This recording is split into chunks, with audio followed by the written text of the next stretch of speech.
Hi everyone. Same ದೇವಸ್ಥಾನಗಳಲ್ಲಿ ಮಾಡುವಂಥ ತಿಳಿಸಾರು ಅಥವಾ ಟೊಮೆಟೊ ಸಾರನ್ನು ಮನೆಯಲ್ಲೇ ಹೇಗೆ ಮಾಡೋದು ಅಂತ ನೋಡೋಣ.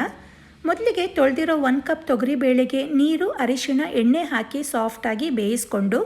ಒಂದು ಪಾತ್ರೆಯಲ್ಲಿ ನೀರು, ಪೂರ್ತಿ ಹಣ್ಣಾಗಿರೋ ಟೊಮ್ಯಾಟೊ, 2 ಹಸಿಮೆಣಸು, ಕರಿಬೇವು, ಹುಣಸೆ ಹಣ್ಣಿನ ರಸ, ಬೆಲ್ಲ, ಸ್ವಲ್ಪ ಉಪ್ಪು ಹಾಕಿ ಟೊಮೆಟೊ ಸಾಫ್ಟ್ ಆಗೋ ತನಕ ಬೇಯಲಿಕ್ಕೆ ಬಿಟ್ಟು ಸಾರಿನ ಪುಡಿ ಮಾಡ್ಕೊಳ್ಳೋಕ್ಕೆ 2 ಟೀ ಸ್ಪೂನ್ ಎಣ್ಣೆ ಕಾಯಿಸಿ ಬ್ಯಾಡಗಿ ಮೆಣಸನ್ನು ಹಾಕಿ ಚೆನ್ನಾಗಿ ಹುರಿದು ಎತ್ತಿಟ್ಕೊಂಡು ಮೆಂತೆಕಾಳು, ಕೊತ್ತಂಬರಿ ಕಾಳು ಹಾಕಿ ಹುರಿದು ಜೀರಿಗೆ, ಉದ್ದಿನಬೇಳೆ ಹಾಕಿ ಹುರ್ಕೊಂಡು ಕೊನೆಯದಾಗಿ ಕರಿಬೇವು ಹಾಕಿ ಹುರಿದು ಆರಿಸಿ ಇದನ್ನು ಮಿಕ್ಸಿ ಜಾರ್ಗೆ ಹಾಕಿ